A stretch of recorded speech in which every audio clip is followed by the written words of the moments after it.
Hello friend, kembali lagi di Ulas Bola. Kali ini kita akan membahas sebuah info yang sangat menarik, yaitu media Australia bilang Australia harus belajar dari kemajuan timnas Indonesia. Soccer Aus perlu join Piala AFF. Amazing. Dan itu kita juga akan membahas keunikan yang ada pada pemain diaspora timnas Indonesia yang tentu saja tidak bisa diikuti oleh negara lainnya, baik itu negara-negara maju di Eropa maupun Malaysia, friend. Nah, ini tentu sangat menarik untuk kita bahas. Jadi daripada berlama-lama, langsung saja kita lihat di sini. Pada artikel ini dikatakan, friend, ada hal yang menarik dari penyelenggaraan Piala AFF, bahwa Australia dinilai seharusnya ikut menyemarakkan turnamen 2 tahunan tersebut, seperti dalam pemberitaan media Australia The Roar baru-baru ini. Nah, kenapa mereka harus mengikuti Piala AFF? Dikarenakan negara AFF yang sekarang bukan lagi negara-negara yang tertinggal sepak bolanya seperti tahun 2013. Sekarang negara di Asia Tenggara sudah maju pesat sepak bolanya, friend. Yaitu bisa dilihat dari perkembangan sepak bola Indonesia yang sekarang sudah bisa bersaing di ronde 3 kualifikasi Piala Dunia 2026, friend. Australia awalnya merupakan bagian dari zona Oseania. Ketika turnamen ini pertama kali diadakan, butuh waktu hampir 2 dekade bagi Australia untuk akhirnya masuk dalam keluarga sepak bola Asia Tenggara.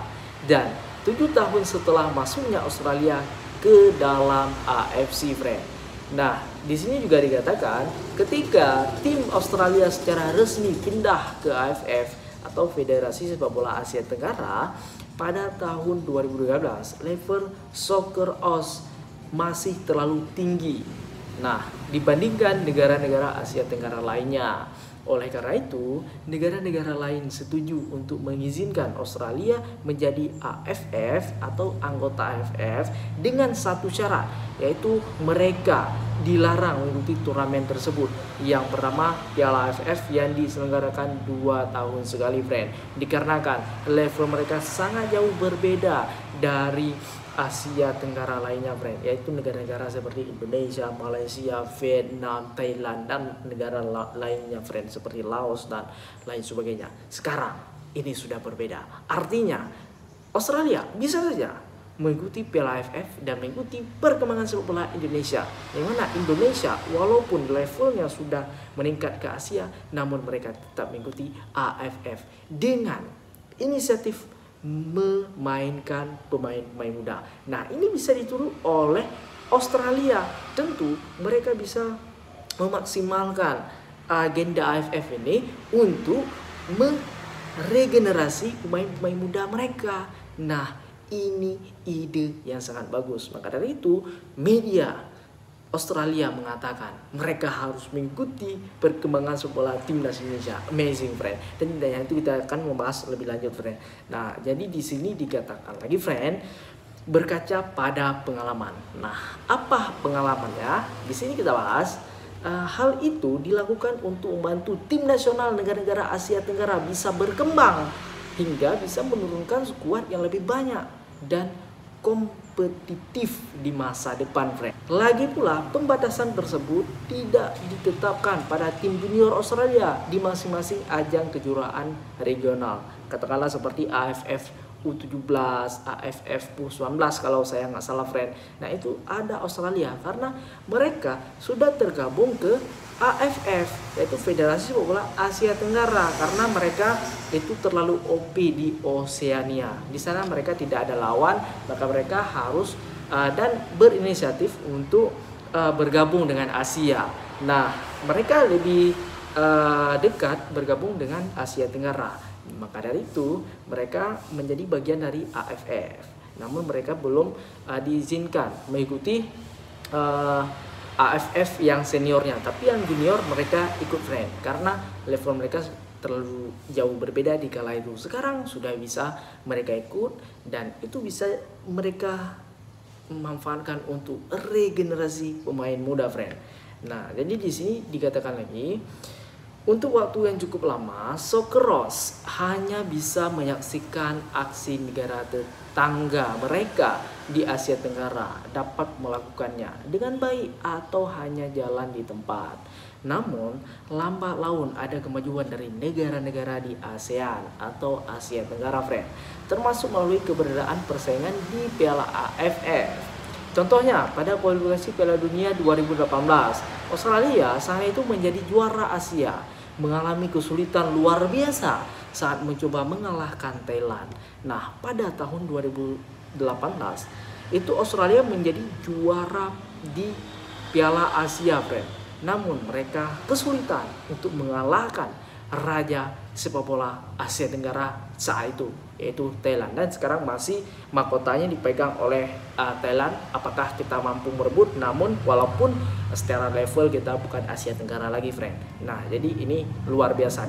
Di kala itu 2018 itu Australia kesulitan mengalahkan Thailand di kandang Thailand yang harus berakhir dengan skor 2-2, dan ketika bermain di kandang Australia mereka juga kesulitan mengalahkan Thailand, dan dengan kesulitan tersebut alhamdulillah mereka mampu menang dari Thailand dengan skor 2-1, friend. Nah, begitu juga yang dialami Australia pada tahun 2024 nih, friend, yang dimana mereka gagal mencetak gol di gawang timnas Indonesia di Gelora Bung Karno beberapa waktu yang lalu, friend, dan itu berakhir dengan imbang di kualifikasi Piala Dunia 2026 ronde 3 ini, friend. Dan nanti di bulan Maret kita juga kembali akan melawan Australia di kandang Australia. Nah, apakah kita mampu menyamai rekor Thailand, sang raja sepak bola Asia Tenggara pada saat itu, atau kita bisa melampaui Thailand yang sekaligus kita bisa mengklaim bahwasanya Indonesia merupakan raja sepak bola Asia Tenggara saat ini, friend. Nah, jadi ini luar biasa jika kita mampu menahan imbang atau bahkan mengalahkan Australia di kandang Australia di bulan Maret nanti, friend. Artinya persaingan sepak bola Asia Tenggara ini tidak terlalu jomplang lagi, alias sudah mulai setara nih. Ada beberapa negara yang mulai bisa bersaing dengan Australia, sehingga mereka bisa saja bergabung di Piala AFF. Itu terserah mereka nanti apakah mau menurunkan para pemain mudanya atau skuad utamanya. Itu terserah, karena gap kualitas tidak terlalu jauh berbeda lagi, friend. Ini amazing. Nah, di sini juga dikatakan timnas Indonesia bukan yang dulu. Nah, di sini memang secara kasat mata kita melihat timnas sekarang itu terlalu ke bule-bulean. Artinya sangat banyak para pemain diaspora keturunan yang membela timnas Indonesia saat ini. Namun ini ada keunikannya, friend, dan tidak semua negara yang memiliki para pemain keturunan memiliki satu hal ini, yaitu pemain keturunan timnas Indonesia ini berbeda dengan pemain keturunan di Malaysia, pemain keturunan Thailand, atau negara-negara lainnya, friend. Katakanlah seperti Prancis yang memang banyak juga para pemain naturalisasi atau para pemain keturunan yang katakanlah bukan pribumi di negara tersebut, friend. Nah, kenapa? Karena timnas kita cepat berkembang dikarenakan para pemain keturunan kita itu berasal dari satu negara. Nah, ini berbeda dengan para pemain keturunan di katakanlah Malaysia. Ini ada dari Bangladesh, ada dari keturunan Inggris dan lain sebagainya, friend. Sehingga mereka kurang tune in atau istilahnya kurang cepat dalam beradaptasi dan menyatu dengan para pemain lainnya. Berbeda dengan timnas Indonesia yang dimana pemain keturunan kita rata-rata itu berasal dari Belanda, friend. Artinya pemain keturunan kita itu mix antara Indonesia dan Belanda, yang dimana ini ada hubungannya saat masa kolonialisme kemarin itu, friend. Maka dari itu mereka tidak hanya sudah bertemu di timnas kita, namun juga mereka sebelumnya sudah pernah bertemu, baik itu ketika mereka main di satu liga atau mereka sama-sama membela timnas Belanda di golongan umurnya, friend, baik di timnas 17 Belanda, timnas U21 Belanda, itu banyak mereka yang sudah duluan bertemu. Jadi mereka sudah mengenal satu sama lain, dan ketika bermain di timnas Indonesia, walaupun mereka bergabung hari ini, bermain besok, mereka juga tak bisa perform dan mereka bisa menunjukkan permainan yang kompak satu sama lain. Karena dari sisi bahasa pun mereka juga sama, friend. Artinya mereka tidak perlu berbicara bahasa Inggris di dalam lapangan karena mereka sama-sama latar belakangnya dari Belanda yang memiliki darah Indonesia, sehingga mereka ketika bermain sepak bola ini katakanlah hanya Rizky Ridho yang tidak mengerti, atau katakanlah hanya Marcelino Ferdinand,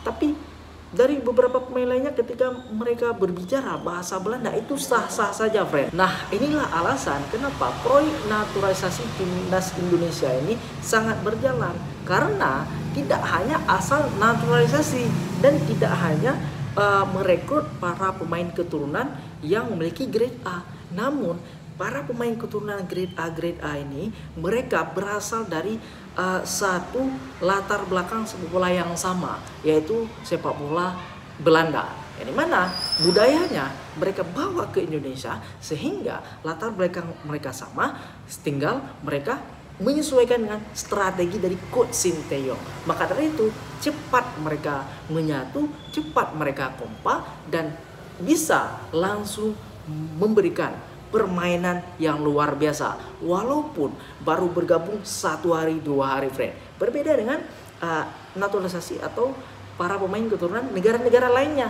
yang mereka mungkin berasal dari Inggris, berasal dari Belgia, berasal dari Spanyol dan lain sebagainya. Ketika mereka bergabung membela suatu negara tersebut, mereka harus menyesuaikan lagi, friend, dengan gaya permainan si A, si B, si C, dan mereka harus mengenal satu sama lain. Berbeda dengan timnas Indonesia, mereka sebelumnya sudah saling mengenal dan sudah saling bertemu. Maka dari itu mereka tinggal menyesuaikan dengan strategi dari Coach Sinteyong untuk menampilkan permainan yang maksimal dan tentunya bisa membahagiakan para supporter timnas Indonesia, friend. Amazing. Jadi gimana pendapat kamu terkait saran dan pernyataan dari media Australia ini? Silahkan di komen aja, friend. Sekian untuk kali ini, sampai jumpa di video selanjutnya.